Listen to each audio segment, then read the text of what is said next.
Good morning biology के दीवानों, कहना सिर्फ मेरी मानो, तुम सबों में वो आ गया अपने अंदर की तपिश को पहचानो। आज हम लोग पढ़ेंगे प्रोटिस्टा का इंट्रोडक्शन पढ़ लिया था। प्रोटिस्टा के इंट्रोडक्शन में हम लोगों ने जाना था क्या कि यूनिसेलुलर है, माइक्रोस्कोपिक है। प्रोटिस्टा सबसे पहले तो जाना हम लोगों ने कि किंगडम जो है, 5 किंगडम क्लासिफिकेशन जो R.H. व्हिटेकर ने दिया था। तो प्रोटिस्टा सेकंड किंगडम है। पहला किंगडम मोनेरा था, सेकंड किंगडम प्रोटिस्टा है। मोनेरा हम लोगों ने क्लियर कर चुके हैं, आप प्रीवियस में जाके मेरा लेक्चर देख सकते हैं। अब प्रोटिस्टा में भी हम लोगों ने इंट्रोडक्शन पढ़ लिया था। इंट्रोडक्शन में बेसिकली हम लोग पढ़ा कि ये माइक्रोस्कोपिक है। इंट्रोडक्शन में हमने पढ़ा है कि ये यूनिसेलुलर है। इंट्रोडक्शन में हम लोगों ने पढ़ा है कि ये यूकैरियोटिक है। इंट्रोडक्शन में हम लोगों ने ये पढ़ा है कि यूकैरियोटिक की वजह कर इनमें सेल बाउंडेड मेम्ब्रेन्स है। इंट्रोडक्शन में हम लोगों ने पढ़ा कि ये क्या है कि पैसिवली फ्लोट करते हैं वाटर करंट पे। इंट्रोडक्शन में हम लोगों ने पढ़ा कि ये दो तरह के होते हैं, डाई एटम्स और डेस्माइट्स। इंट्रोडक्शन में हम लोगों ने पढ़ा कि डेस्माइट्स के बारे में तो कम पढ़ना है सिलेबस में, डाई एटम्स के बारे में ज़्यादा पढ़ना है। इंट्रोडक्शन में हम लोगों ने पढ़ा कि रिप्रोडक्शन बेसिकली ज़्यादातर बाइनरी फिशन पे होता है, एसेक्सुअल रिप्रोडक्शन। कहीं पे ये सेक्सुअल रिप्रोडक्शन दर्शाता है गैमेट फॉर्मेशन के तौर पर। इंट्रोडक्शन में हम लोगों ने पढ़ा कि ज़मीन के अंदर बिलियंस ऑफ ईयर्स में ये डिकम्पोज होकर कुछ चीज़ें बनाती है जो कि ह्यूमन के लिए बड़ी बेनिफिशियल होती है। वो क्या है हम आगे ये पढ़ेंगे। तो इंट्रोडक्शन में मोटा मोटा हम लोगों ने ये पढ़ा, ये किसका ग्रुप है। देयर आर 5 ग्रुप्स ऑफ किसका, प्रोटिस्टा। पहला जो है chrysophytes. Chrysophyte is the group of protista. इसमें क्या पढ़ा है हम लोगों ने देखा कि क्या है, ये यूनिसेलुलर है, सिंगल सेल का बना हुआ। कौन, क्राइसोफाइट्स। क्राइसोफाइट्स कौन है, प्रोटिस्टा का एक ग्रुप है। ये क्या होता है, यूकैरियोटिक होता है। यूकैरियोटिक हम लोग बचपन से, छोटे से 9th स्टैंडर्ड से जान रहे हैं। यूकैरियोटिक मतलब वेल डिफाइंड न्यूक्लियस, मतलब कह सकते हैं कि क्राइसोफाइट्स का जो डाई एटम्स है और जो डिस्माइड्स है वहाँ पे वेल डिफाइंड न्यूक्लियस पाए जाते हैं, वेल डिफाइंड न्यूक्लियर मेम्ब्रेन पाए जाते हैं, well defined membrane bounded organelles पाए जाते हैं। माइक्रोस्कोपिक है। माइक्रोस्कोपिक मतलब इतनी सूक्ष्म के नेकेड आई से नहीं आप देख सकते हैं। Float passively in water current. Passively का मतलब हुआ, मतलब कि हाथ पैर नहीं हिलाना, ससुरा एकदम मधुआ के एकदम पड़ा लगे, अरे चलो ठीक है, ये करंट, वाटर करंट तो काम कर रहा है, जैसे वाटर का फ्लो हो रहा है उसी के दिशा में हम लोग चलते चले जा रहे हैं। ठीक है, चला देखो ये सब क्लियर है। पैसिवली का मतलब हो गया कि पानी में एकदम इत्मीनान से पड़े हुए हैं, वाटर के फ्लो में एकदम मस्ती से एकदम ससुराल लग रहा है कि ससुराल में पड़े हुए हैं, साला साली एकदम पंखा झल रहा है और हम एकदम मस्ती से पड़े हुए हैं। तो फ्लोट पैसिवली का मतलब यही हुआ कि वाटर करंट में, जैसे इसका एग्जाम्पल हो गया प्लैंकटन, याद रखिएगा। फोटोसिंथेटिक है। फोटोसिंथेटिक का मतलब क्या हो गया कि इसमें क्लोरोफिल वगैरह होंगे, है ना। तो इसमें जो क्लोरोफिल पाया जाता है वह क्लोरोफिल ए पाया जाता है। याद रखना, क्राइसोफाइट्स में जो कि प्रोटिस्टा का ग्रुप है, इसमें जो क्लोरोफिल पाया जाता है वो क्लोरोफिल ए पाया जाता है। इसमें क्लोरोप्लास्ट भी पाया जाता है। इसका काम हाइड्रोजन से वाटर को तोड़कर ऑक्सीजन का निर्माण करना। जैसे हम लोगों ने पढ़ा ना, glucose C6H12O6 inorganic compound water plus H2O से मिलकर क्या बना रहा था, बताओ, फिर भुला गया तुम लोग। पेड़ पौधा सूरज की रोशनी में प्रकाश संश्लेषण की क्रिया में वाटर के साथ मिलकर क्या बनाता था, ग्लूकोज बनाता था और ऑक्सीजन रिलीज आउट करता था, है ना। क्या था, 6CO2 प्लस 6H2O क्या बना रहा था, 6H12O6 प्लस 6O2। तो O2 रिलीज हो रहा है वाटर को ब्रेक डाउन करके। तो यहाँ पे भी इसका काम क्या है क्राइसोफाइट्स का, कि वाटर को ब्रेक डाउन करके ऑक्सीजन का निर्माण करना। तो इतना चीज़ हम लोगों ने जाना है इसके बारे में। एक चीज़ और इसके बारे में है जो भी बड़ा इम्पोर्टेंट है, इसको कहते हैं क्राइसोफाइट्स को डाई एटोमीशियस। अब स्वीट हार्ट, क्या हाल है, यहाँ क्या कर आजो आजो, यहाँ क्या कर रही हो तुम, यहाँ पे देखो कैमरा देखकर बात करो। बायोलॉजी पढ़ाने आई। बायोलॉजी पढ़ेगी तुम, अच्छा एक चीज बता, बायोलॉजी में बता, ब्लड का कलर कैसा होता है, रेड। अरे वाह, अब ब्लड को किसने, ये रेड क्यों होता है ब्लड, हीमोग्लोबिन पाई ओरे मैया के मैया, ई तो माथा पकड़ ले, इतना छोटा बच्चा। किस क्लास में है तुम? माय 3 मॉन्ट 3 में है, तुमको सब ही सब पता है। बाप रे बाप, फिर नेक्स्ट क्लास में हम मिलेंगे। चलो जाओ, गुड बाय। छोटा बच्चा है, ओकरा पता है कि ब्लड का कलर का होत है, और ब्लड का कलर अगर रेड होता है तो काहे होता है। शर्म की बात है, हमरा ला इतना बुढ़ारी में इतना कुछ जाना है। ई 4-5 साल का बच्चा इतना जान रहा है। बाप, hats off new generation.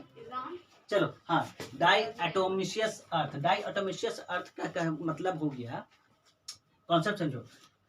Chrysophytes का जो सेल वॉल है ये सिलिका का बना हुआ है। सिलिका का प्रॉपर्टीज है अनडिस्ट्रक्टिव है, ये डिस्ट्रॉय नहीं होता है। ध्यान में रखना, क्राइसोफाइट्स का सेल वॉल सिलिका का बना होता है और सिलिका डिस्ट्रॉय नहीं होता है। और ये इस तरह का 2 सेल चैम्बर से मिलके बना हुआ। तो ये लग रहा है ना कि सोप बॉक्स लाइक स्ट्रक्चर। तो हम कह सकते हैं कि जो क्राइसोफाइट्स का सेल स्ट्रक्चर है वो सोप बॉक्स लाइक स्ट्रक्चर है, और अंदर में सिलिका का लेयर मिला होता है जो इसको जटिल बना देता है। जब ये क्राइसोफाइट्स डेड कर जाएगा, मर जाएगा, बट इसका जो सेल वॉल है वो सिलिका का बना हुआ है, ये डिस्ट्रॉय नहीं होता है, तो ससुरा ये नहीं मरेगा। और ये ओशियन के अंदर, ओशियन मतलब बेसिकली इसका हैबिटेट अगर पढ़ोगे क्राइसोफाइट का तो मोस्टली एक्वेटिक है। कुछ टेरेस्ट्रियल पे मिलते हैं, वो भी वैसा टेरेस्ट्रियल जो मॉइस्ट हो, जहाँ पानी का मात्रा हो, वहाँ मिलते हैं। तो बेसिकली आप कह सकते हैं मोटा मोटा कि ये सारे एक्वेटिक है। मतलब कि ओशियन में जब ये मरेंगे, ये जब मर जाते हैं, तो इसका जो सेल बॉडी है, सेल वॉल है, वो सिलिका का बना हुआ, वो डैमेज नहीं होता है, वो डिकम्पोज कर जाता है समुद्र के तल के नीचे, ओशियन के नीचे, और बिलियन ऑफ ईयर्स के बाद वो संघनित होकर, कंडेंस्ड होकर, डिकम्पोज होकर क्या बनाता है, वो कुछ पाउडर की शक्ल में बनाता है, ग्लिटर्स की तरह खुरदरा, जिसको हम लोग कहते हैं डायटोमियस अर्थ। ये इतना कारगर है कि उससे आप ऑयल का और सिरप का फिल्ट्रेशन में काम करते हैं। वो इतना कारगर है कि उसका काम आप पॉलिशिंग में यूज़ करते हैं। इतना सारा उसका यूज़ है। और फोटोसिंथेटिक होने के कारण इसको क्या कहा जाता है, ओशियन का प्राइमरी प्रोसीड्यूर कहा जाता है। बता देता हूँ मैं, ओशियन का क्या कहलाता है। ये